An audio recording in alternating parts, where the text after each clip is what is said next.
वो जो इंसान जिन्होंने बीड़ी या सिगरेट इनके फूके हुए ले लिए, वो न मात्र संपत्ति, धन धान्य, ऐश्वर्य पाते थे, किंतु उनके जीवन में कोई रोग होते थे तो वो भी दूर हो जाते थे, निरोगी हो जाते थे, स्वस्थ हो जाते थे। देखिए, एक बात हमें यहाँ पे समझनी होगी कि सनातन धर्म के सभी देवी देवता जुड़े हुए हैं। सभी देवी देवता कहीं ना कहीं एक सुप्रीम जो सोर्स हैं, वहीं से उनके साकार स्वरूप का प्रागट्य हुआ है। कुछ ज़्यादा मुश्किल चीज़ें नहीं बताऊंगा, बहुत ही सिंप्लीफाइड करके बता रहा हूँ। अगर इतनी चीज़ें कर ली, धन धान्य, समृद्धि, ऐश्वर्य, भोग विलास, सुख संपत्ति, संपदा, स्वास्थ्य, ये सभी चीज़ें जो हैं वो प्राप्त हो सकती हैं। हाँ, तो भाई स्वागत है अपनी जनता का फिर से एक और नए पॉडकास्ट में। आज का पॉडकास्ट फिर से होने वाला बहुत ही ज़्यादा इंटरेस्टिंग। आज हमारे साथ मौजूद हैं परख जी, और ये वाला पॉडकास्ट मैं बता दूं हमारे पिछले पॉडकास्ट की कंटिन्यूएशन होने वाली है। अगर आपने बाय चांस वो मिस कर दिया, जाके ज़रूर देख लेना। आज के पॉडकास्ट में हम कंटिन्यू करने वाले हैं जो 10 महाविद्याओं की हमने बात की थी पिछले पॉडकास्ट में परख जी के साथ, और वो हम कंटिन्यू करने वाले हैं। मैं थोड़ा सा बता दूं, ये बहुत ही ज़्यादा सिद्ध व्यक्ति हैं और जो हमारे हिंदू धर्म की बहुत सी डिवाइन एनर्जीज हैं, इन्होंने उनको सिद्ध करा हुआ है, उनकी साधनाएं करी हुई हैं। तो परख जी, स्वागत है आपका हमारे पॉडकास्ट में one more time. Thank you Deepak ji, thank you Piyush ji, thank you Shubham, मुझे एक बार फिर से यहाँ पे आमंत्रित करने के लिए। और एक छोटा सा correction, I am just a normal साधक, मैंने कुछ भी सिद्ध नहीं किया है, और सिर्फ और सिर्फ माँ की कृपा और आशीर्वाद पाने के लिए ही मैं साधना करता हूँ, और किसी भी तरीके का कोई मैं दावा नहीं करता। कभी किसी भी चमत्कार में मैं विश्वास नहीं रखता। मैं सिर्फ और सिर्फ माँ की ही कृपा में विश्वास रखता हूँ। उसके अलावा ना तो मेरा कुछ और ध्येय है, ना तो मेरा कुछ कोई और उद्देश्य है। सनातन को लोगों तक पहुँचाने के लिए ही मैं कार्य कर रहा हूँ, और यही मेरा उद्देश्य हमेशा के लिए रहेगा। वाह भाई, मैं चाहता हूँ कि आप ऑडियंस को थोड़ा बताएं कि महाविद्याएं क्या होती हैं। थोड़ा आप ग्लिम्स अगर दे सकते हैं फिर से, क्योंकि जो लोग नए देख रहे हैं, जुड़े हैं, तो उनको अगर नहीं पता, थोड़ा सा आप अगर बता दें। बिल्कुल, 10 महाविद्या हैं हमारे यहाँ पे, और हमें ये भी पता है कि 10 भगवान विष्णु के अवतार भी हैं। तो कुल अवतार भगवान विष्णु के 24 थे। उसमें से काफ़ी अवतारों का वर्णन हमें पुराणों की कथाओं से प्राप्त होता है। कुछ अवतार ऐसे हैं जो बहुत ही कम कथाओं में हमें देखने के लिए मिले हैं। उनमें से एक अवतार का नाम आपने सुना होगा, मोहिनी अवतार, जो समुद्र मंथन के वक्त जिनका अवतरण हुआ था। एक अवतार भगवान हयग्रीव का भी था, जो 10 अवतारों में समाविष्ट नहीं है। वैसे ही महाविद्या भी 24 हैं कुछ शास्त्रों के मत से। उनमें से 10 विद्याएं ऐसी हैं जो प्रोमिनेंट हैं, और वो 10 महाविद्याएं हैं काली, तारा, महात्रिपुर सुंदरी, भुवनेश्वरी, बगलामुखी, छिन्नमस्ता, त्रिपुर भैरवी, मातंगी, धूमावती, कमलात्मिका। ये 10 महाविद्या जो हैं, उन्हें कनेक्ट किया जा सकता है भगवान विष्णु के 10 अवतारों के साथ। जैसे कृष्ण और काली कनेक्टेड हैं, दोनों का जो बीज मंत्र है वो क्लिंग है, और दोनों का जो वर्ण है वो भी श्याम है। एक को श्याम कहा जाता है, हमारा भगवान कृष्ण का बहुत ही प्रचलित नाम श्याम। जो काली है उन्हें कहा जाता है श्यामा। तो 10 के 10 अवतार कहीं ना कहीं 10 महाविद्याओं के साथ कनेक्टेड हैं, और 24 अवतार जो मूल भगवान विष्णु के अवतार हुए, वो कहीं ना कहीं 24 मूल 10 महाविद्याओं के साथ कनेक्टेड हैं। लेकिन आज हम जो बात कर रहे हैं, जैसा कि आपने कहा कि लास्ट एपिसोड के कंटिन्यूएशन में हम बात करेंगे 10 महाविद्याओं की। काली और तारा देवी के बारे में हमने थोड़ा बहुत बात की थी, जाना था, और आज वहीं से हम कंटिन्यू करेंगे। इस एपिसोड की शुरुआत करने के लिए मुझे सबसे पहले उनका नाम याद आ रहा है जो माँ तारा के सबसे बड़े उपासक हो गए पिछले कुछ सालों में। जो बंगाल हमारा राज्य है, वहाँ पे बामाखेपा नाम से बहुत ही प्रचलित एक तंत्र साधक हो गए, अघोरी हो गए। उन्हीं के नाम से आज वहाँ पे महाशमशान भी हैं, उनकी पीठ भी वहाँ पे है। कदाचित आपको याद होगा, मैंने पिछले एपिसोड में एक बात कही थी कि महर्षि वशिष्ठ ने माँ तारा की उपासना की थी, और माँ की असीम कृपा उन्हें प्राप्त थी। तो उनकी जो पीठ थी, वहीं पे बामाखेपा जो है, उन्होंने भी साधना की, और आज वो पीठ बहुत प्रचलित है, तारा पीठ, जहाँ पे महाशमशान भी है और लोग वहाँ पे जाकर साधना भी करते हैं। बामाखेपा इतने बड़े उपासक थे, इतने श्रद्धालु, इतने आस्थावान, और माँ की असीम कृपा उन्हें प्राप्त थी। लेकिन वे साधक बड़े क्रोधी थे और उद्दंड थे शुरुआती दौर में। देखिए, कोई बच्चा जैसे होता है ना कि हृदय का बहुत साफ होता है, उनका अंतर बहुत ही स्वच्छ होता है, पवित्र होता है, लेकिन कभी कभार प्रकृति जो है, स्वभाव जो है, वो क्रोधी होता है उनका, लेकिन उनके दिल में कुछ नहीं होता। वैसे ही बामा खेपा जो है, उनकी माँ के प्रति आस्था और प्रेम इतना ज़्यादा था कि माँ को गाली भी देते थे। जैसे एक अघोरी मांस भी खाते हैं और दारू भी पीते हैं, लेकिन उनका उद्देश्य ये रहता है कि सामाजिक जो धारा धोरण है हमारे, जो समाज जिन्हें तामसिक चीज़ें मानता है या फिर दूषित चीज़ें मानता है, अगर हम उन्हीं चीज़ों के बीच में रहकर वहाँ से ऊपर उठ पाए, तब जाकर वास्तव में जो अघोर मार्ग से शैव को प्राप्त करने की प्रक्रिया है, उसे पूर्ण किया जा सकता है। उसी तरीके से बामा खेपा जो थे वो डेफिनेटली एक बहुत बड़े उपासक थे। लेकिन एक किस्सा मैंने कई सारे ग्रंथों में पढ़ा है उनके बारे में। बामा खेपा माँ के मंदिर में जब जाते थे, तब जो द्वार था माँ का मंदिर का, और वहाँ पे लात मार के कपाट पर लकड़ियाँ का प्रहार करते करते अंदर जाते थे।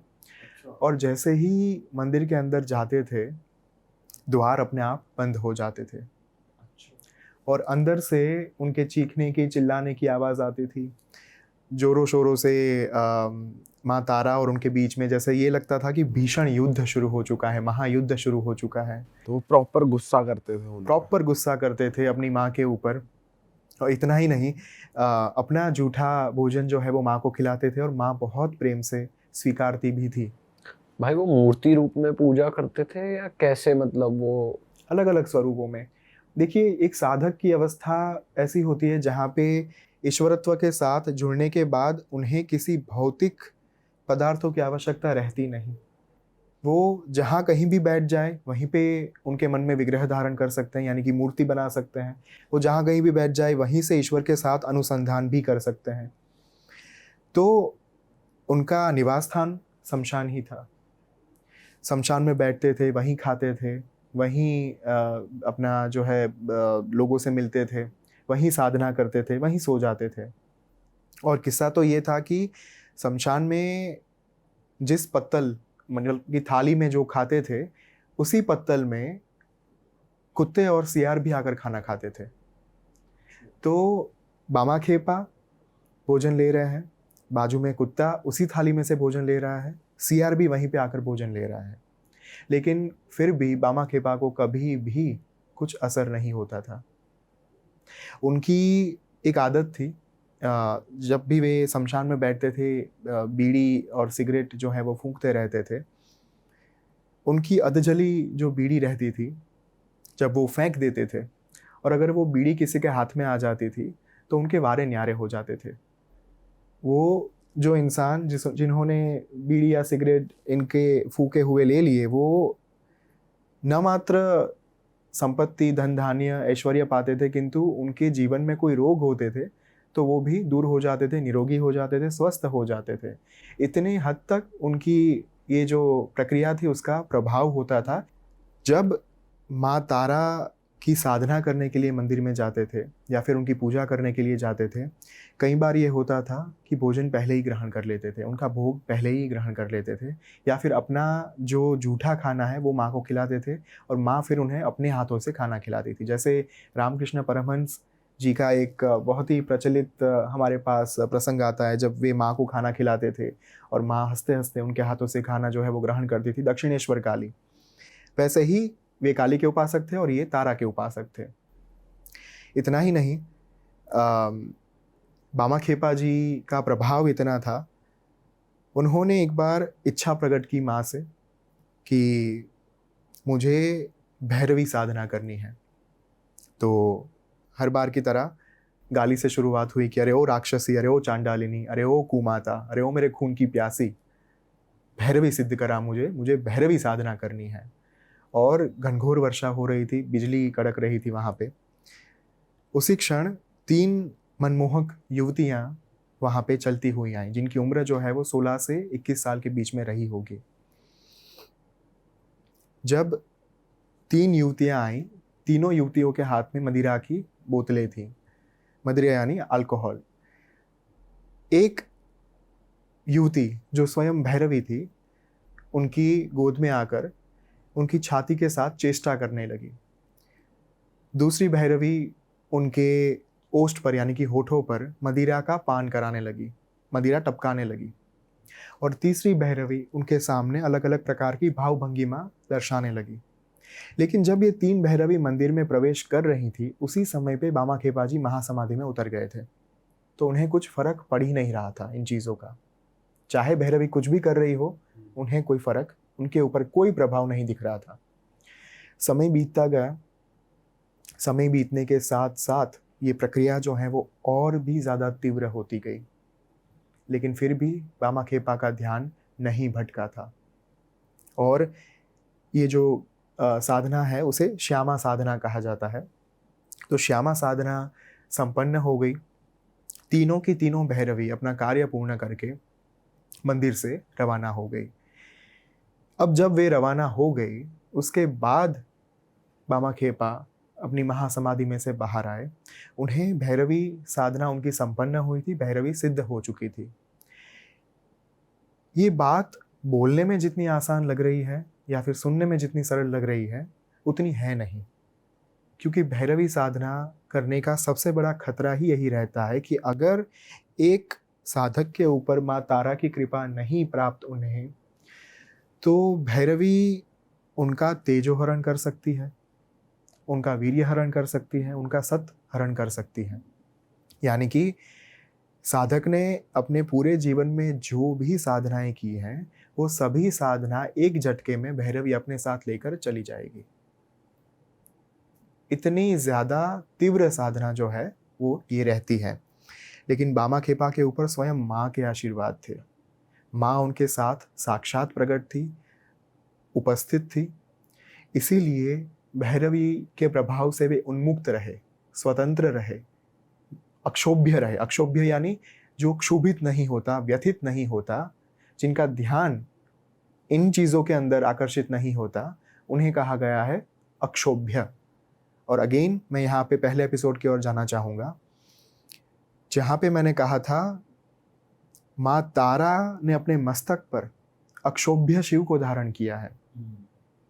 मैंने एक कथा सुनाई थी जहाँ पे भगवान महादेव ने स्तनपान किया था, और स्तनपान के बाद वो जो महादेव छोटे बच्चे के बालक के भांति वहाँ पे प्रकट हुए थे, उनको अपने मस्तक पर उन्होंने धारण कर लिया था और कह दिया था कि अगर किसी भी साधक को मेरी उपासना करनी है तो पहले अक्षोभ्य शिव की उपासना करनी होगी, बाद में ही मेरे तक वे पहुँच पाएंगे।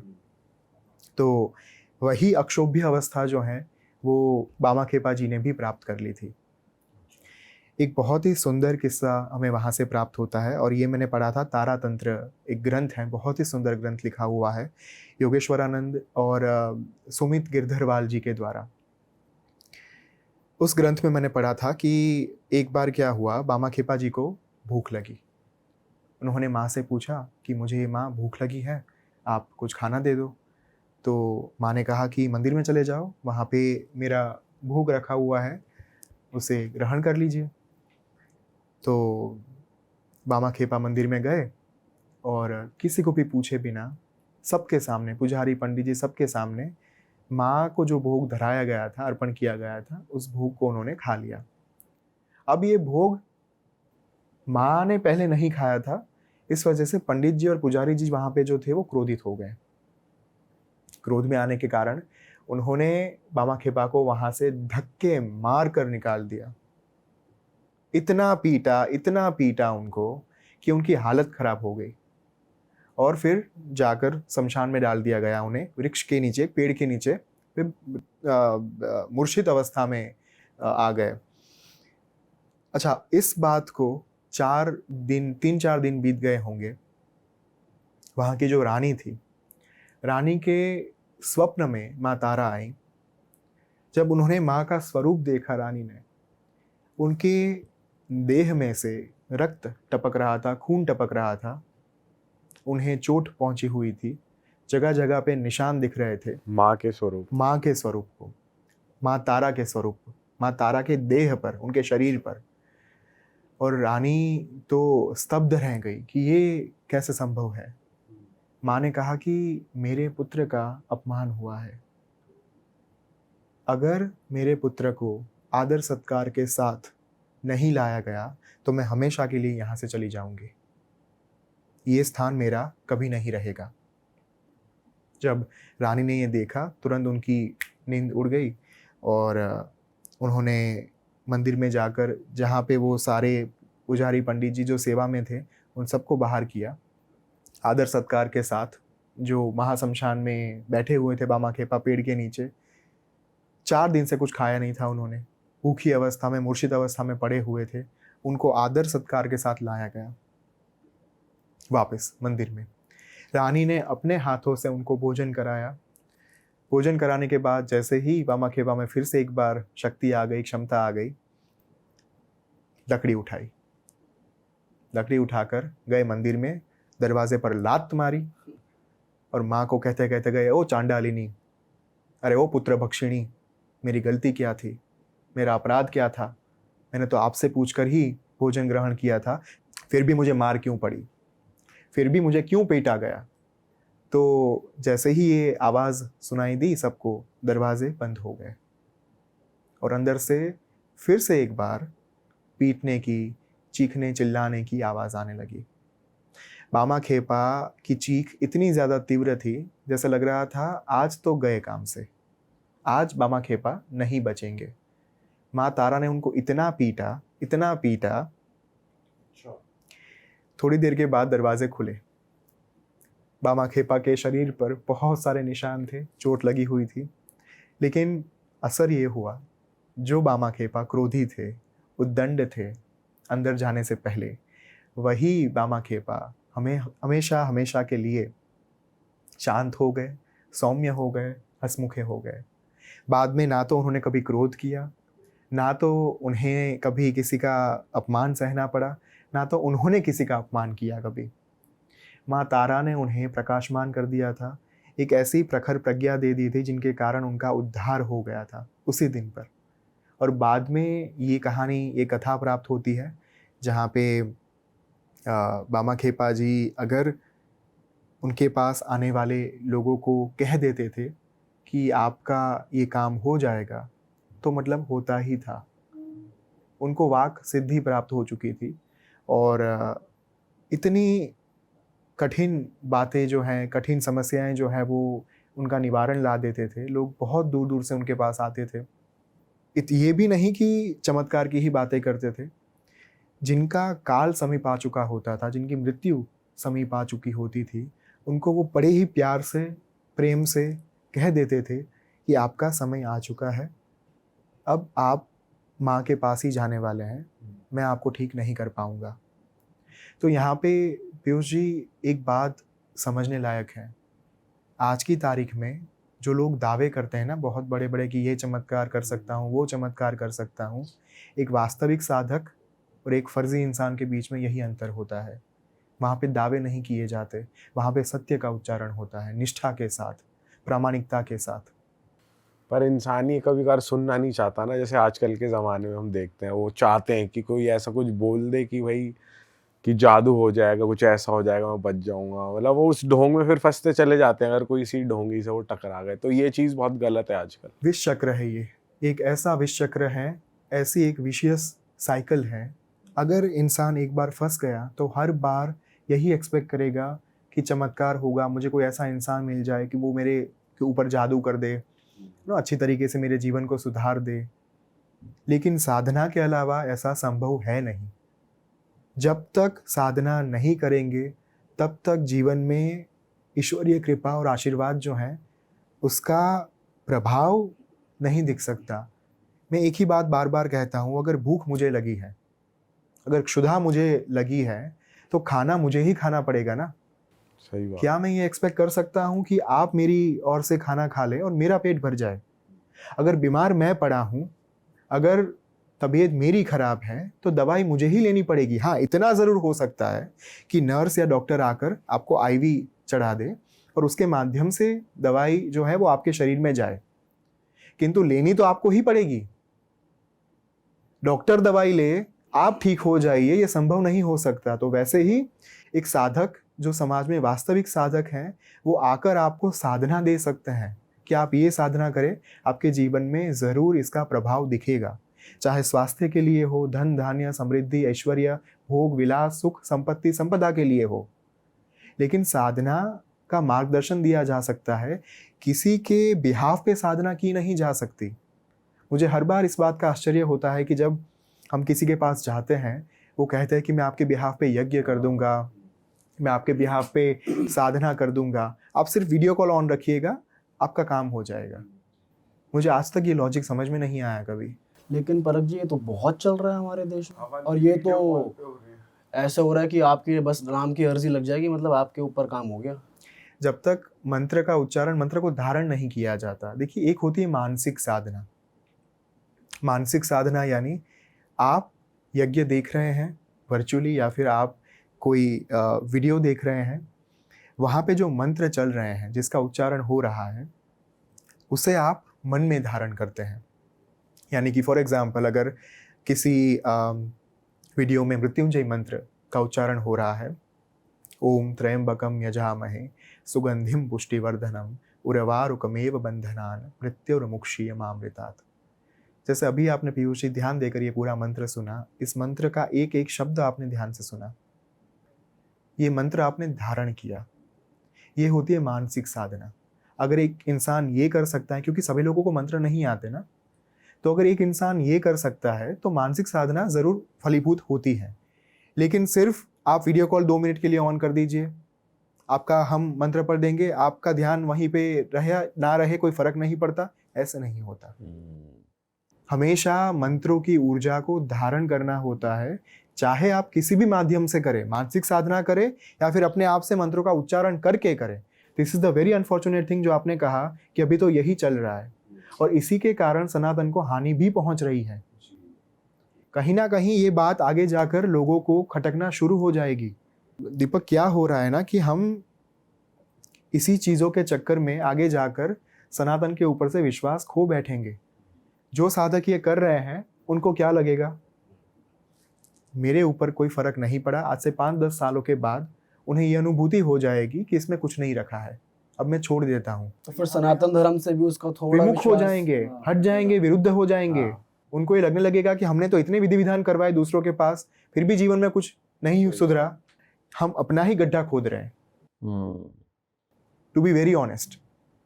तो again coming back to the point, ये बातें तो बहुत सुदीर्घ हैं। तो ऐसे ही हमारे दूसरे साधक थे रामकृष्ण परमहंस, जिन्होंने दक्षिणेश्वर काली माँ का साक्षात्कार किया था, माँ उन्हें सिद्ध थी। रामकृष्ण परमहंस के जीवन में एक बहुत ही सुदीर्घ घटना बनी थी, जिस घटना के बारे में मैंने सर्वप्रथम ओम स्वामी के पास से सुना था। एक साधक क्या कर सकते हैं, उसका सर्वोच्च उदाहरण मैंने इस बात से जाना था। रामकृष्ण परमहंस कहते थे कि नरेंद्र, यानी कि जो स्वामी विवेकानंद थे, उनको दीक्षा देने के बाद मैं रिक्त हो चुका हूँ, मैं खाली हो चुका हूँ हमेशा के लिए, मेरे अंदर अब कुछ बचा नहीं है। लेकिन फिर भी पूरी जिंदगी उनके पास जो भी लोग आते थे, मदद की गुहार लगाते थे और उनसे विनती करते थे, प्रार्थना करते थे कि हमारे जीवन में कठिनतम समस्याओं का वास है, आप उसका निवारण लाइए। अपनी ऊर्जा के माध्यम से, माँ के साक्षात्कार के माध्यम से, माँ की कृपा एवं आशीर्वाद के माध्यम से उन सभी को वो ठीक कर सकते थे। तो एक साधक अगर वास्तविक साधक है ना, तो उनकी ऊर्जा, उनके स्रोत, उनका सोर्स कभी खाली नहीं होता। वो तालाब नहीं होते, वो कुआं नहीं होते जो खाली हो जाए, वो समंदर बन जाते हैं अपार कृपा का, ग्रेस का, ब्लेसिंग्स का। अगर उनके मुख से निकल गया, उनका जो सोर्स है वो माँ के साथ जुड़ जाता है। रामकृष्ण परमहंस ऐसे उपासक थे, वामा खेपा जी ऐसे उपासक थे, आदि शंकराचार्य, जिन्होंने एक समय पर हमें ये कहा कि चिदानंद रूप शिवोहम शिवोहम, यानी कि मैं ही शिव हूँ, मैं ही सत चित और आनंद हूँ। वही आदि शंकराचार्य आगे जाकर हमें ये कह रहे हैं, न तातो न माता न बंधुर न दाता, न पुत्रो न पुत्री न भृत्यो न भर्ता, न जाया न विद्या न वृत्तिर्ममैव, गतिस्त्वम गतिस्त्वम त्वमेका भवानी। यानी कि माँ बाप भाई बहन पति पत्नी सखा, एक भी संबंध मेरे लिए जो है मायने नहीं रखता। मेरे लिए हे माँ आदि भवानी, आप ही मेरी मति है, आप ही मेरी गति है, आप ही मेरा सर्वस्व है। एक बहुत सुंदर कथा उनके साथ जुड़ी हुई थी। ये मैं इसलिए कह रहा हूँ क्योंकि आदि शंकराचार्य के माध्यम से मैं शिफ्ट होने जा रहा हूँ हमारी तीसरी महाविद्या पर, जो है माँ ललिता महात्रिपुर सुंदरी। आदि शंकराचार्य के जीवन में पहले माँ नहीं थी। उनके लिए भगवान शिव की सत्ता ही सर्वोच्च थी। उनके लिए देवादिदेव महादेव ही सब कुछ थे। उन्हें यही लगता था कि भगवान महादेव ही सर्वस्व हैं, बाकी सब बाद में आते हैं, उनकी सत्ता ही सर्वोच्च है। और जब वे एक बार कश्मीर गए थे शाक्त मत का खंडन करने के लिए। शाक्त मत क्या होता है? जो उपासक, जो साधक, जो मनुष्य शक्ति में विश्वास रखते हैं, माँ में विश्वास रखते हैं, वो शाक्त मत के लोग कहे जाते हैं। शाक्त मत का खंडन करने के लिए गए थे कि आप शक्ति में क्यों इतना विश्वास कर रहे हैं, आप महादेव की भक्ति करिए। बहुत बीमार पड़े, इतने बीमार पड़े कि बिस्तर पर से उठ ना पाए। एक दिन उनकी कुटिया पर वृद्धा आई। वृद्धा ने कहा, भिक्षान न देही, मुझे भिक्षा दो। उनके शिष्य बाहर आए। बाहर आकर उन्होंने माँ से कहा कि आप क्या भिक्षा लेना चाहती हैं? वृद्धा ने कहा कि मैं आपसे नहीं भिक्षा लूँगी, मैं आपसे, आपके गुरुदेव से भिक्षा लूँगी। उन्होंने कहा कि गुरुदेव तो बहुत बीमार हैं, वो आपको भिक्षा कैसे दे पाएंगे? तब जाकर वृद्धा ने कहा कि अगर वे भिक्षा नहीं दे पाएंगे तो मैं यहाँ से चली जाऊँगी खाली हाथ। अब ये तो अतिथि का अपमान हुआ। शिष्य तुरंत दौड़कर कुटिया में गया। आदि शंकराचार्य को ये बात बताई गई। आदि शंकराचार्य ने कहा कि वृद्धा को आदर सत्कार के साथ मेरा प्रणाम दीजिएगा और कहिएगा कि गुरुदेव बहुत बीमार हैं, उनके देह में वो सामर्थ्य नहीं है, शक्ति नहीं है कि बाहर आकर आपको भिक्षा दे पाएं।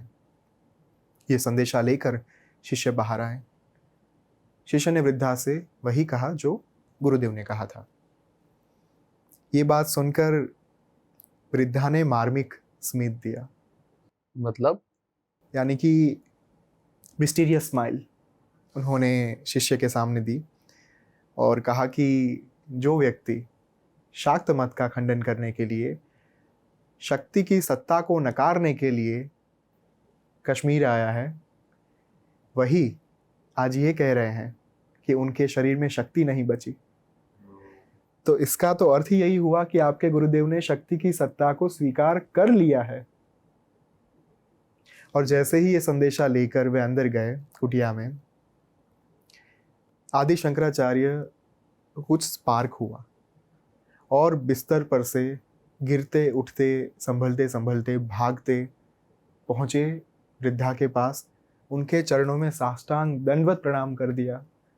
उन्होंने कह दिया कि शक्ति की महत्ता मुझे समझाने वाली आप कोई सामान्य स्त्री हो नहीं सकती, आप कोई सामान्य महिला हैं ही नहीं, आप स्वयं माँ आदि भवानी ही हो सकती हैं।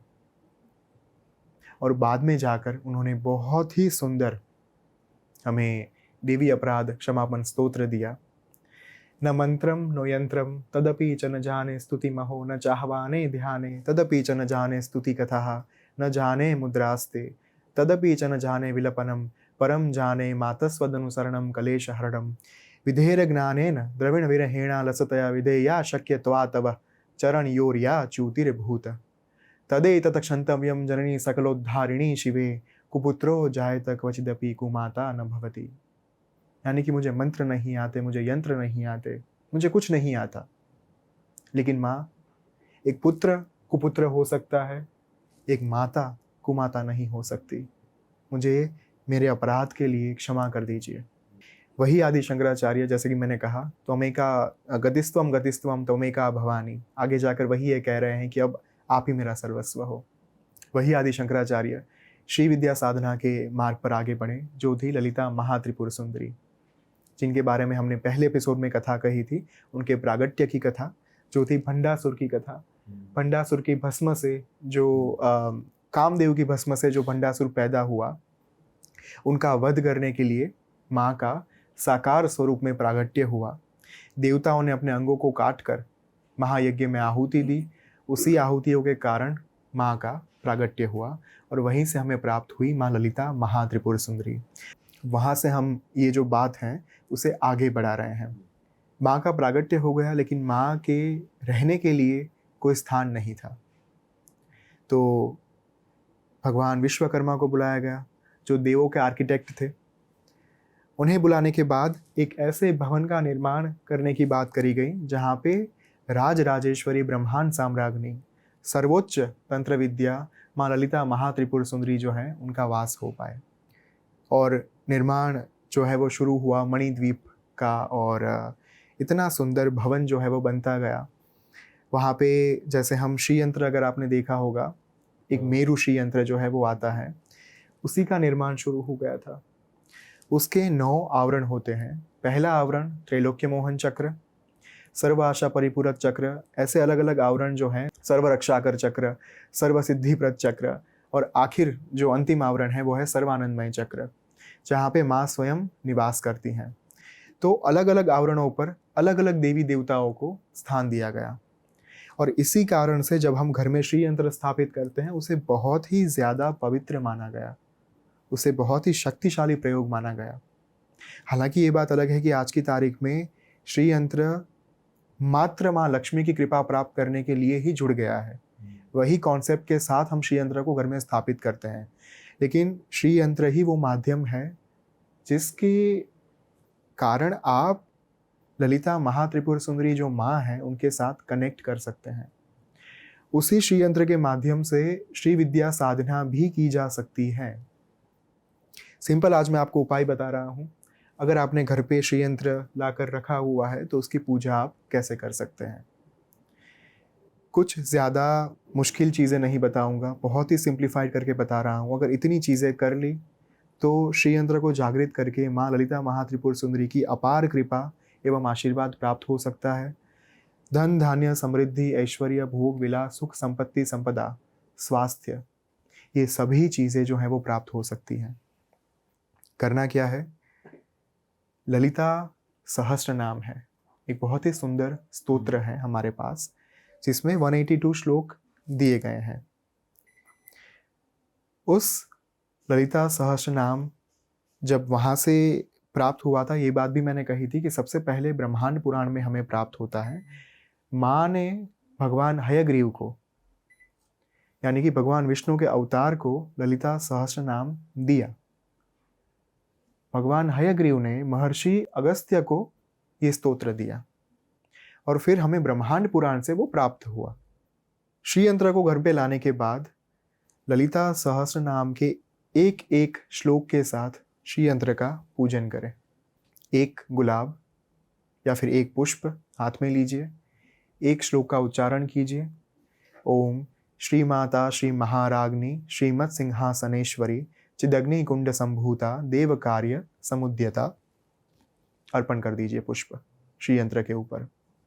ऐसे 182 श्लोक के साथ समग्र ललिता सहस्त्र नाम का उच्चारण करिए। नित्य पूजा में उसे शामिल करिए। इस माध्यम से आप श्री यंत्र का पूजन नित्य कर सकते हैं, डेली कर सकते हैं।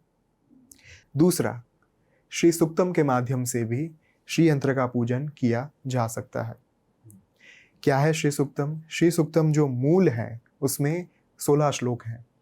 आज की तारीख में हमें एक एलाबोरेटेड श्री सुक्तम भी प्राप्त होता है जहाँ पे कई ज़्यादा श्लोक दिए गए हैं, लेकिन जो मूल श्री सुक्तम था, जो लक्ष्मी तंत्र से प्राप्त हुआ, जो हमें ऋग्वेद से प्राप्त हुआ, वो 16 श्लोक का ही था। इन 16 श्लोक को अलग अलग ऋषि मुनियों ने जागृत किया था। इनफैक्ट भगवान विष्णु ने भी कुछ मंत्रों को वहाँ पे जागृत किया है। जहाँ पे मैं ये कह रहा हूँ कि मंत्रों को जागृत किया गया है, वहाँ पे ये समझना चाहिए कि ऋषि और मुनियों के द्वारा उन मंत्रों के ऊपर कई हजारों वर्षों तक साधना की गई, तब जाकर मंत्र जागृत होते हैं। मंत्र 11 बार चांट करने से, 51 बार चांट करने से जागृत नहीं होते। उन जागृत मंत्रों को एकत्रित करके श्री सुक्तम में रखा गया। वही 16 मंत्र जो हैं, उन 16 मंत्रों के माध्यम से आप श्री यंत्र का पूजन कर सकते हैं। उसके लिए अगेन जो मैंने ललिता सहस्रनाम में बात की, श्री सुक्तम में जो पहला मंत्र है, ओम हिरण्यवर्णाम हरिणीम सुवर्ण रजतस्रजाम चंद्राम हिरण्मयीम लक्ष्मीम जातवेदो मआवह ताम मआवह जातवेदो लक्ष्मी मनपगामिनीम यस्याम हिरण्यम विंदेयम गामश्वम पुरुषानहम। ये जो 2 मंत्र हैं हमारे, ये 2 मंत्र का उच्चारण मैंने किया। एक एक मंत्र के उच्चारण के साथ आप वहाँ पे माँ को पुष्प जो है वो अर्पण कर सकते हैं श्री यंत्र के ऊपर, और श्री यंत्र को मंदिर में ही स्थापित रखिए। नित्य पूजा के तौर पर आप सिर्फ इतना ही कर रहे हैं ना, या तो ललिता सहस्रनाम धारण कर लीजिए, श्री सुक्तम धारण कर लीजिए। अगर ये दोनों साथ में कर रहे हैं, अचूक फलदायी होगा। ये अमोघ शस्त्र है माँ की कृपा प्राप्त करने के लिए। या फिर एटलीस्ट ललिता सहस्रनाम को तो धारण करना ही करना है। मैं इसलिए इस बात के ऊपर इतना एम्फसाइज कर रहा हूँ क्योंकि ललिता सहस्रनाम अत्यंत जागृत स्तोत्र हैं। उसी में हमें कहा गया है, महातंत्रा महामंत्रा महायंत्रा महासना महायाग क्रमाराध्या महाभैरव पूजिता। यानी कि माँ ही महामंत्रा है, माँ ही महायंत्रा है, माँ ही महामंत्रा भी है।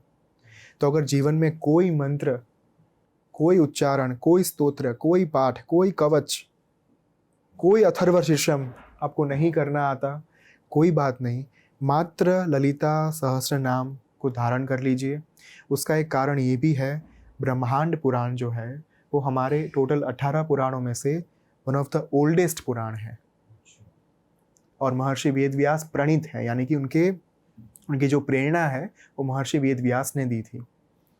अगेन मैं यहाँ पे शिफ्ट होऊंगा महर्षि वेदव्यास के ऊपर, क्योंकि बहुत ही सुंदर कथा जुड़ी हुई है उनकी महाविद्या के साथ।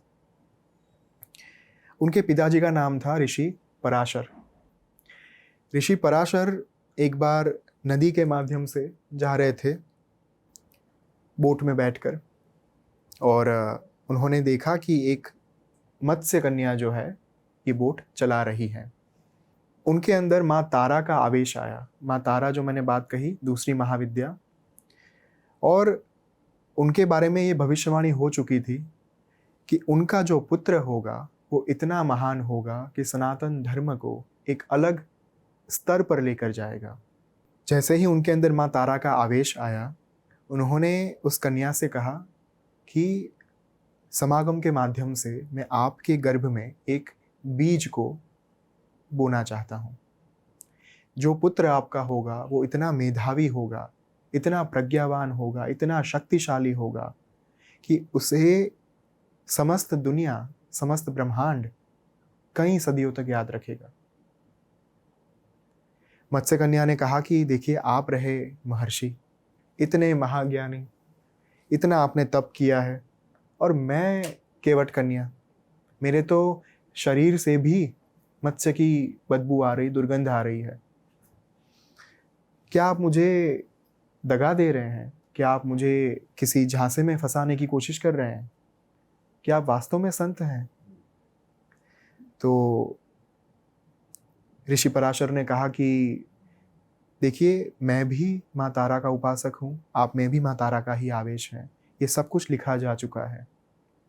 लेकिन फिर भी आपकी जो शंका है, आपका जो संशय है, दुविधा है, उसके निवारण के लिए मैं आपको ये वरदान देता हूँ कि समागम के बाद, यानी कि इंटरकोर्स के बाद भी आप हमेशा वर्जिन, यानी कि जो उसे कौमार्य कहा जाता है, वही आप रहेंगी। आपका कौमार्य जो है वो अखंड रहेगा, वो खंडित नहीं हो पाएगा।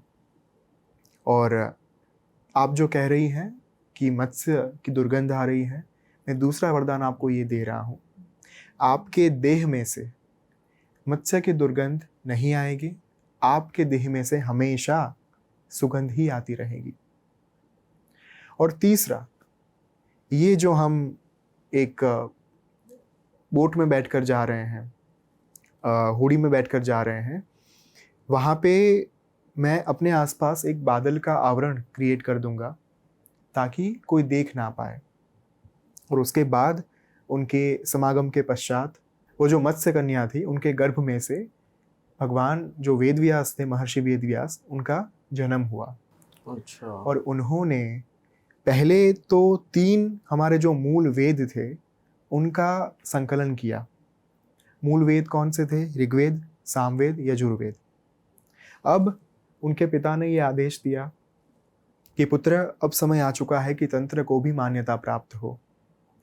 इसी कारण से अथर्ववेद को चौथे वेद की उपमा जो है, संज्ञा जो है, वो दी जानी चाहिए, उसे मान्यता प्राप्त होनी चाहिए। और उस समय पर भी यही माहौल था, द्वापर युग चल रहा था। जैसे कि आज की तारीख में भी आपकी पॉलिटिकल कनेक्शन के कारण कुछ कार्य जो है वो किए जा सकते हैं, वैसे ही उस समय में भी अगर आप पॉलिटिकली एस्टैब्लिश्ड हैं, आपके संबंध इतने खास हैं लोगों के साथ, तो कार्य हो जाते थे। तो हम सबको पता है हस्तिनापुर, जो अभी हम जिस जगह पे हैं, दिल्ली, वो हस्तिनापुर था उस समय पर। और वहाँ पे कौरव का राज था, कुरुवंश का राज था। महर्षि वेदव्यास बहुत ही जुड़े हुए थे उनके साथ पॉलिटिकली। ओके। और वहाँ से अथर्ववेद को मान्यता प्राप्त हुई, यानी कि अथर्ववेद ऑफिशियली चौथा वेद बना। तो ये जो है ये कथा, वो मुझे इसलिए याद आई क्योंकि माँ तारा की कृपा के कारण महर्षि वेदव्यास का जन्म हो पाया। बट परख जी, क्वेश्चन यहाँ पे राइज होता है कि माँ तारा ने उन लेडी को ही चूज किया था। देखिए, कभी कभार हमारे मन में ये जो प्रश्न उठते हैं कि ये हमारे साथ ही क्यों हुआ, या फिर ये घटना इस पर्टिकुलर मनुष्य के साथ ही क्यों हुई, वहाँ पे बार बार जन्म जन्मांतरों का चक्र बीच में आ जाता है। मैं सरल भाषा में आपको समझाऊंगा। हम आज ये मान रहे हैं कि हमने इस जन्म में इतनी भक्ति की, इतनी पूजा की, इतनी उपासना की, साधना की, लेकिन हमें ये ज्ञात नहीं होता कि पिछले जन्मों के अंदर हम कितनी साधना करके आए हैं। तो जो मत्स्य कन्या थी, वो इस जन्म में भले ही मत्स्य कन्या थी, लेकिन पहले के जन्म में उसकी जो आत्मा है वो कितनी अपार उपासना साधना करके आई थी, वो किसी को पता नहीं चल सकता। वो वही देख सकते हैं जिन्होंने स्वयं साधना की हो। और इसीलिए ऋषि पराशर ने जो है वो देख लिया था, इसीलिए उनके मुख से भी ये बात निकली कि मेरे अंदर भी माँ तारा का आवेश है, आपके अंदर भी माँ तारा का ही आवेश है। तो यहाँ पे एक सिद्ध पुरुष की बात बीच में आ जाती है, क्योंकि वही देख पाते हैं जन्म जन्मांतरों का चक्र। मैंने एक कथा कहीं पे कही थी गायत्री मंत्र के बारे में, कि शमशान में एक बार एक साधक पहुंच गए, उनको कई सालों से गायत्री सिद्ध नहीं हो रही थी, और एक सन्यासी ने उनको जब दीक्षा दी और कहा कि 3 बार गायत्री मंत्र का उच्चारण करो, और माँ तुरंत प्रकट हो गई। वे जो साधक थे क्रोधित हो गए कि ये क्या हो गया, मैं इतने सालों से साधना कर रहा हूँ, आपने दर्शन नहीं दिए, और 3 बार उच्चारण करने के बाद दर्शन दे दिए।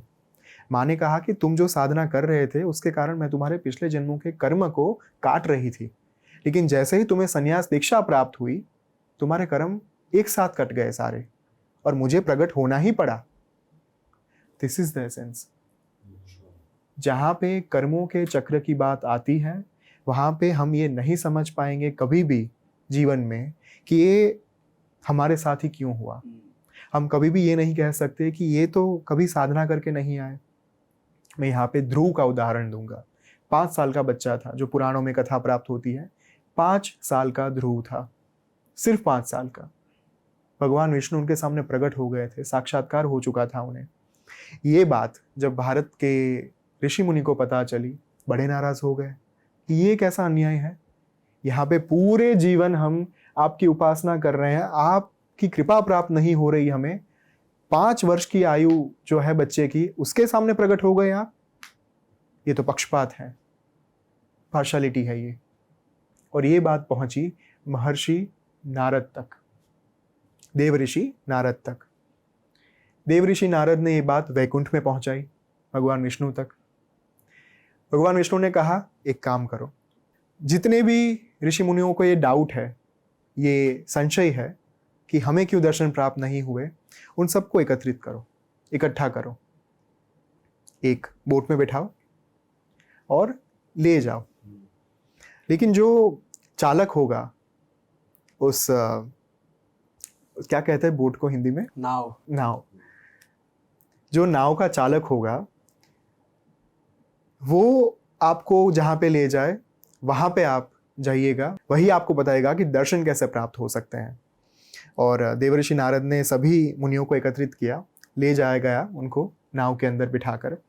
चलते रहे आगे, कई सारे पहाड़, नदी और बहुत सुंदर दृश्य जो हैं वो बीच में आते रहे। एक स्थान पर पहुंचे, पूरा ग्रेश पहाड़ था, एक ऐसा पहाड़ जो लगे ही नहीं कि पहाड़ है। तो उसको देखने के बाद नाव के चालक को पूछा गया, ऋषि मुनियों ने पूछा कि ये कौन सा पहाड़ है जिसके ऊपर ना तो वृक्ष हैं, ना तो पौधे हैं, ना तो फल हैं, कुछ नहीं है। ग्रेश पहाड़ आज तक नहीं देखा। नाव के चालक ने कहा कि आपने ध्रुव का नाम सुना है? एक 5 वर्ष का बालक है जिसे भगवान विष्णु ने दर्शन दिए हैं। तो ऋषि मुनियों ने कहा कि उन्हीं के कारण तो यहाँ पे है। नाव के चालक ने कहा कि उनके पूर्व जन्मों में उन्होंने जो साधनाएं की थी वो इस पहाड़ पर आते थे, पूरा जीवन साधना करते थे। साधना करने के बाद भी जब दर्शन प्राप्त नहीं होते थे, इसी पहाड़ पर साधना करते करते ही अपने प्राणों का त्याग कर देते थे। उनकी अस्थियों के कारण ये पहाड़ जो है वो बना हुआ है। तब जाकर ऋषि मुनियों को ये ज्ञात हुआ कि हम कितने गलत थे। और यहाँ पे फिर से एक बार मैं बात जोड़ रहा हूँ आपके प्रश्न के साथ, जहाँ पे कर्म चक्र की बात आती है वहाँ पे जन्म जन्मांतर का खाता जो है, बैलेंस शीट, वो चेक करनी पड़ती है। Again coming back to the point, तो माँ महात्रिपुर सुंदरी के बारे में हमने बात की और उनकी श्रीयंत्र का पूजन कैसे किया जाता है वो हमने बात की। तत्पश्चात देवी भुवनेश्वरी।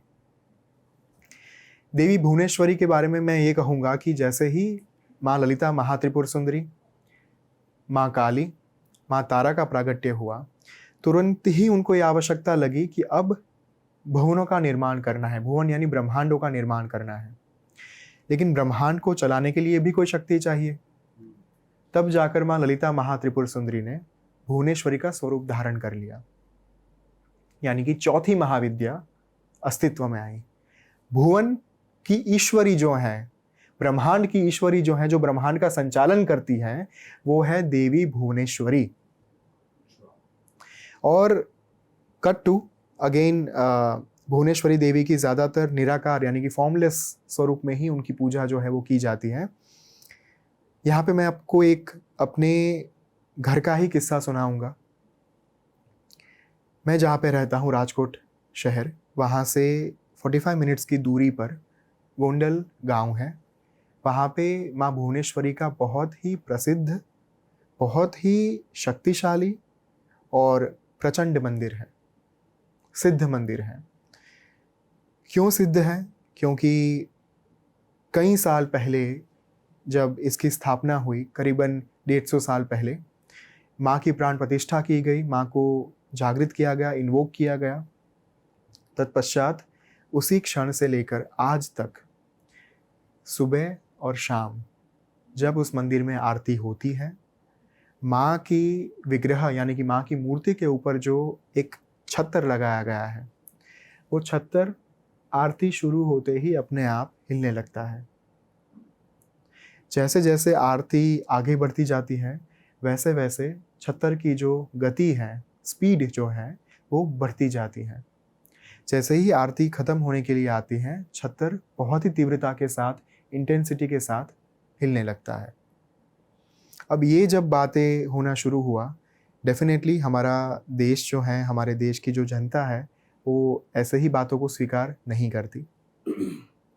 कई सारे वैज्ञानिक, कई सारे रिसर्चर्स वहाँ पे आए इस हिलते हुए छत्तर का ताग लगाने के लिए, उसकी जांच करने के लिए कि कहीं ये आर्टिफिशियली तो नहीं किया जा रहा, मंदिर की प्रसिद्धि बढ़ाने के लिए कई सारी जगहों पर खुदाई की गई। मंदिर के आसपास बहुत सारे उपकरणों को लगाकर देखा गया। प्रॉपर साइंटिफिक रिसर्च के बाद भी वे ये मालूम नहीं कर पाए कि ये छत्तर हिल क्यों रहा है। पूरी साइंटिफिक फ्रेटर्निटी ने ये एक्सेप्ट कर लिया आज की तारीख में कि ये definitely some divine force is working behind it, और ये चीज़ आज वहाँ पे होती है। इतना सुंदर विग्रह है माँ का वहाँ पे, इतना सुंदर मंदिर है वो, और जैसे ही कोई एक आम मनुष्य अगर वहाँ पे कदम रखेगा वो भी इस बात को महसूस कर पाएगा। वहाँ के लोकल लोग क्या बताते हैं कि क्यों हिलता है वो? चरण तीर्थ महाराज थे जिन्होंने इस मंदिर का निर्माण करवाया था। वे माँ के बहुत बड़े उपासक थे और उनकी स्वयं की साधना ही इतनी सुदीर्घ थी, इतनी प्रबल थी कि माँ को वहाँ पे प्रकट होना ही पड़ता था। आज की तारीख में भी वहाँ पे उनकी एक प्रतिमा जो है वो स्थापित की गई है। जो वहाँ के लोग हैं वो यही मानते हैं कि माँ यहाँ पे साक्षात विराजमान है, और अगर एक साधक, अगर एक सिंपल भक्तिवान मनुष्य यहाँ पे आकर सच्चे दिल से अगर कुछ मांगेगा, माँ उनकी इच्छा जो है उसे पूर्ण करेगी ही करेगी। This is the most impactful, most prominent temple in Saurashtra region, one of the most powerful temples I would say. तो this is the story of Devi Bhuvaneshwari, जिनकी कृपा से समृद्धि प्राप्त हो सकती है, सुख प्राप्त हो सकता है, शांति प्राप्त हो सकती है। परख भाई, जैसे हमने अभी तक 4 महाविद्याओं की बात करी, मैं चाहता हूँ थोड़ा आप बताओ कि जब इनकी तंत्र साधना की जाती है, जब इन देवियों को सिद्ध किया जाता है, तो क्या हर एक देवी एक चीज की स्पेशलिस्ट है, या हर देवी सब कुछ दे सकती है आपको, या कुछ पर्टिकुलर प्राप्त करना हो तो आप इन देवी की सिद्धि कीजिए, कुछ और पर्टिकुलर प्राप्त करना हो तो ऐसा ऐसा होता है, कैसा होता है? आपने इतना सुंदर और पॉइंट टू पॉइंट क्वेश्चन पूछा है कि आज की तारीख में इस प्रश्न को सभी लोग पूछ रहे हैं। सबके दिमाग में ये प्रश्न बार बार आता है कि क्या हम, महाविद्या की बात छोड़ दीजिए शुभम, क्या हम हनुमान की पूजा करेंगे तो हमें समृद्धि प्राप्त होगी या फिर सिर्फ बल प्राप्त होगा? क्या हम माँ लक्ष्मी की पूजा करेंगे तो हमें सिर्फ धन धान्य ही प्राप्त होंगे, या फिर हमें रक्षण भी प्राप्त होगा, बल भी प्राप्त होगा? देखिए, एक बात हमें यहाँ पे समझनी होगी कि सनातन धर्म के सभी देवी देवता जुड़े हुए हैं।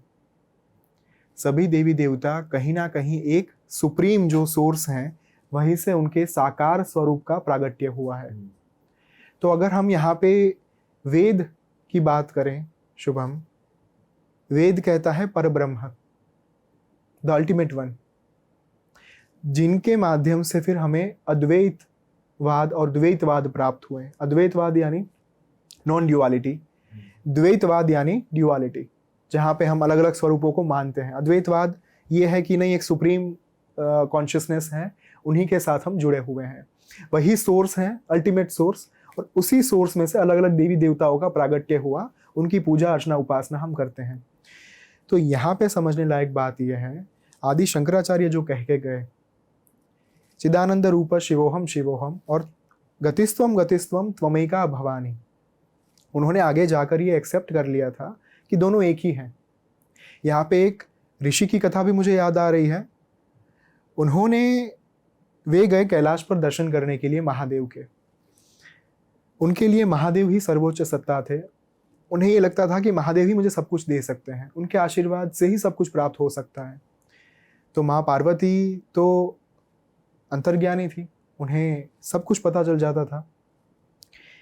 महादेव और माँ पार्वती ने एक योजना बनाई।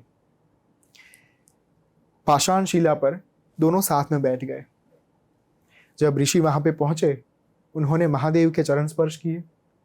तो उन्होंने कहा, महादेव ने कहा कि आप देवी के चरण स्पर्श नहीं करेंगे। तो ऋषि ने कहा कि मैं तो मात्र आपकी पूजा करने के लिए आया हूं, मेरे लिए आप ही मेरे सर्वस्व हैं। तो महादेव ने कहा कि माँ पार्वती के बिना मेरी पूजा की नहीं जा सकती, आप प्रयास करके देख लीजिए। और तुरंत ही उन्होंने कहा, ऋषि ने, कि मैं प्रदक्षिणा करूंगा और मैं सिर्फ आपकी प्रदक्षिणा करना चाहता हूँ। प्रदक्षिणा मतलब? सर्कुलेशन, प्रदक्षिणा यानी जब हम मंदिर में पूरा एक सर्कल घूमता है ना वहाँ पे, दैट्स वन। तो मैं प्रदक्षिणा करूँगा आपकी। तो उन्होंने भंवरे का स्वरूप धारण कर लिया। ऋषि ने ओके। उनका आइडिया ये था, विचार ये था कि मैं महादेव के जो महादेव और माँ पार्वती का जो मस्तक था उनके बीच में जो जगह थी उसके बीच में घूमकर मैं प्रदक्षिणा कर लूंगा महादेव की। इस तरीके से मुझे महादेवी की प्रदक्षिणा करने की आवश्यकता नहीं होगी। ठीक है। जैसे ही उन्होंने भंवरे का स्वरूप धारण किया, महादेव और माँ पार्वती ने अर्धनारीश्वर स्वरूप धारण कर लिया, यानी कि दोनों जुड़ गए, दोनों एक हो गए। और उस समय पर ऋषि को पता चला कि मैं जो मान रहा था वो गलत था। यही बात हमारे देवी देवताओं के लिए भी लागू होती है। जहाँ पे हम तंत्र साधनाओं की बात करते हैं, वैदिक साधनाओं की बात करते हैं, हनुमान की बात करते हैं, गणपति, राम, कृष्ण, भगवान, महादेव, माँ दुर्गा, ये सभी स्वरूप एक दूसरे के साथ कनेक्टेड हैं। और जब भी आपके जीवन में किसी देवीय स्वरूप का प्रागट्य होगा, वो आपके जीवन में मात्र बल नहीं, मात्र बुद्धि नहीं, धन, धान्य, ऐश्वर्य, समृद्धि सब लाएंगे। तो अगर आप हनुमान की भी पूजा कर रहे हैं, हनुमान की भी साधना कर रहे हैं, तो भी हनुमान आपको धन, धान्य, समृद्धि दे ही सकते हैं। इट इज जस्ट लाइक कि आप, एक होता है एक जनरल सर्जन, एक होते हैं स्पेशलिस्ट। तो जनरल सर्जन के पास जा रहे हैं तो जो आपका रोग है, जो आपकी बीमारी है, उसके बारे में प्रिलिमिनरी चीज़ें जो हैं वो सॉल्व करके दे सकते हैं। लेकिन अगर आपकी बीमारी बहुत बड़ी कक्षा की है, उसे एक अलग प्रकार की ट्रीटमेंट की आवश्यकता है, then you go to the specialist. अच्छा। तो इसी तरीके से सनातन धर्म में ये विभाजन जो है वो किया गया। बहुत ही सुंदर श्लोक है ललिता सहस्रनाम में, महाभोगा महेश्वर्या महावीर्या महाबला महाबुद्धि महासिद्धि महायोगेश्वरेश्वरी, जिसका अर्थ ये दिया गया है, अगर एसोटेरिक मीनिंग हम देखें, जब भी किसी ईश्वरीय शक्ति का प्रागट्य हमारे जीवन में होता है, वहाँ पे सबसे पहले वो शक्ति, चाहे कोई भी हो, कोई भी देवी देवता हो, धन धान्य यानी कि भोग और ऐश्वर्य ही लेकर आएंगे। महाभोगा महेश्वर्या, उसके बाद महावीर्या महाबला, फिजिकल स्ट्रेंथ आपकी बढ़ेगी।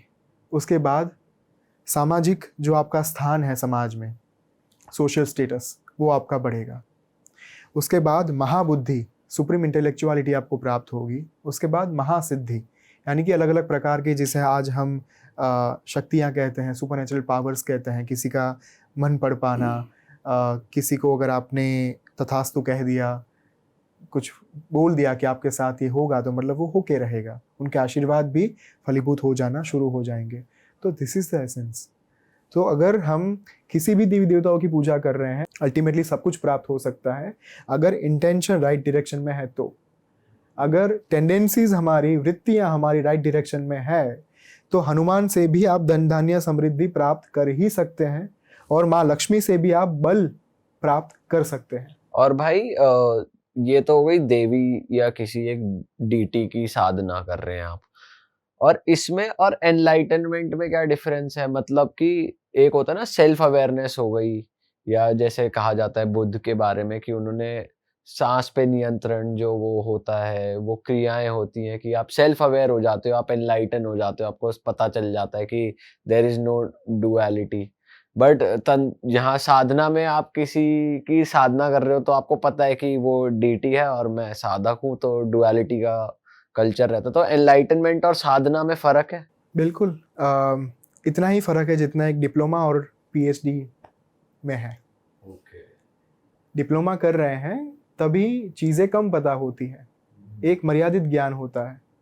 पीएचडी कर लेते हैं तब उस सब्जेक्ट के ऊपर हम मास्टरी हासिल कर लेते हैं। That is the basic difference. बहुत ही सुंदर बात मैंने पढ़ी थी ओम स्वामी लिखित, उनके जो संस्मरण है इफ ट्रूथ बी टोल्ड, उन्होंने लिखा हुआ है कि पूरे जीवन में जिन्हें खोज रहा था, जब मुझे माँ की प्राप्ति हुई तब ये प्रतीत हुआ, तब ये एहसास हुआ कि वो तो मैं स्वयं ही हूँ। तो जो हिरण रहता है, जो हिरण की नाभि से आपने सुना होगा केसर प्राप्त होता है, केसर की जो सुगंध है, उसकी जो सुवास है, फ्रेग्रेंस है, वो हिरण को बहुत अच्छी लगती है। वो ढूंढने के लिए भागता रहता है पूरा जीवन, लेकिन उसे पता ही नहीं होता कि उसकी खुद की नाभि से ही वो सुवास, वो फ्रेग्रेंस जो है वो आ रही है। यही अंतर है। जब एक साधक अवेकंड हो जाता है, जागृत हो जाते हैं, उन्हें परम सत्य की प्राप्ति हो जाती है, तब जाकर उनके बीच में और दैवत्व के बीच में कोई अंतर रहता नहीं, वे स्वयं ही ईश्वर बन जाते हैं। और भाई कुछ लोग नेगेटिव चीज़ों की भी पूजा करते हैं, तो साधना करते हैं, वो भी सेम बेनिफिट ले लेते हैं उन चीज़ों से भी लोग, जो इस लेवल की सुप्रीम पावर दे सकती है? 2 प्रकार के प्रयोग होते हैं, एक है काम्य प्रयोग, दूसरा है निष्काम प्रयोग। काम्य प्रयोग यानी एक डिजायर के साथ कोई प्रयोग किया जाए, यानी कि किसी स्वार्थ के साथ। अगर मेरा स्वार्थ है कि मुझे धन धान्य चाहिए, अगर मेरा स्वार्थ है कि मुझे किसी का कुछ कर देना है, तो वो होता है काम्य प्रयोग। दूसरा निष्काम प्रयोग, जहाँ पे कुछ मांगा नहीं जाता। निष्काम का अर्थ ही ये है जहाँ पे कोई डिजायर ना हो, मात्र कृपा और आशीर्वाद के लिए ही कोई साधना की जाए। तो जो एनलाइटेंड साधक हैं वो कभी भी काम्य प्रयोग में जाएंगे ही नहीं। उनके लिए मात्र निष्काम प्रयोग ही सर्वस्व रहता है, जहाँ पे कोई डिजायर ना हो। क्योंकि आप अगर एनलाइटेंड हो चुके हैं, अगर आपके अंतर में मां स्थापित हो चुकी हैं, तो आपके मुख से जो निकल गया वो दूसरों के लिए वरदान हो जाएगा। तो अगर आपके पास आकर कोई मांग रहा है कुछ, अगर आपको ये लग रहा है कि मैं ये देने के लिए सक्षम हूं, अगर ये इनकी नियति में, इनके भाग्य में लिखा गया है, तो अगर उनके मुख से ये बात निकल गई तो वही बात सच हो जाएगी। तो ये है निष्काम प्रयोग, काम्य प्रयोग। एनलाइटन बीइंग्स कभी भी काम्य प्रयोग में नहीं जाएंगे। वो मात्र और मात्र लोगों को इसी बात को करने में प्रेरित करेंगे कि आप भी सिर्फ ग्रेस और ब्लेसिंग को प्राप्त करने के लिए ही पूजा, आराधना, साधना करिए। मैं एक बात हर बार कहता हूँ, ग्रेस की जो अम्ब्रेला है ना, वो बहुत बड़ी है। उसके नीचे स्वास्थ्य, धन धान्य, समृद्धि, शत्रु बाधा सब आ जाता है। अगर ग्रेस मांगेंगे, सारी समस्याओं से छुटकारा पा लेंगे। भगवान आपको पूरा समंदर देने के लिए बैठे हैं, आप ही एक बाल्टी लेकर जा रहे हो उनके पास। ये तो वो बात हो गई ना। तो जो एक सुप्रीम अम्ब्रेला है, जो पूरे विश्व में फैली हुई है, जो आपको समस्या रूपी बारिश से बचाने का काम कर सकती है, अब वहाँ पे ये कह रहे हो कि नहीं, मुझे अम्ब्रेला नहीं चाहिए, मुझे सिर्फ रेनकोट दे दो, कोई बात नहीं। रेनकोट में भी आप भीगेंगे तो सही, वो आपकी अज्ञानता होगी कि माँ इतना प्रोटेक्शन दे रही है आपको, सारी चीज़ें दे रही हैं, लेकिन आप ही नहीं चाहते, सिर्फ और सिर्फ काम्य प्रयोग के कारण। तो ये कभी नहीं किया जाता। ऑल राइट परख भाई, हमें लगता है कि आगे की बातें हम नेक्स्ट एपिसोड में कंटिन्यू करेंगे। और अगर आपको इस एपिसोड में मज़ा आया है तो मैं आपको बता दूं कि परख भाई का इंस्टाग्राम स्क्रीन पर आ रहा है। परख भाई की नई बुक मृत्युंजय लॉन्च हुई है, जिसका लिंक डिस्क्रिप्शन में है। वो एक फिक्शनल बुक है और बहुत ही इंटरेस्टिंग टॉपिक्स उसमें भाई ने डिस्क्लोज करे हैं, बहुत ही डार्क, और इन सभी देवियों के बारे में भी फिक्शनल तरीके से बताया गया है, पर वो इन्फॉर्मेशन काफ़ी हद तक सही है। बस उसको प्रेजेंट नए तरीके से करा है, आज के टाइम के हिसाब से करा है, जिसके लिए ये दुबई भी गए, श्रीलंका भी गए थे आप बुक के लिए, और साउथ ऑफ इंडिया इन्होंने पूरा ट्रैवल करा है।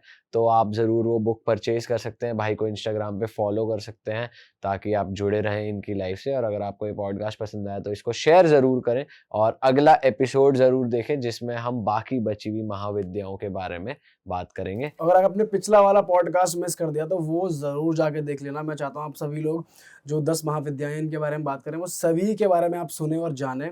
तो पहला एपिसोड भी आप देख लेना, उसका लिंक नीचे है। जो नया एपिसोड आएगा उसकी भी डेट्स हम हो सके तो यहाँ पे दिखा देंगे, तो आप वेट कर लें कब आ जाएगा, कब रिलीज़ होगा 3rd एपिसोड, वो भी देख लेना। और इस पॉडकास्ट को अपने तक मत रखना, इसको शेयर करना, और हम आपसे मिलेंगे नए पॉडकास्ट में। Till then bye bye, see you, जय श्री राम।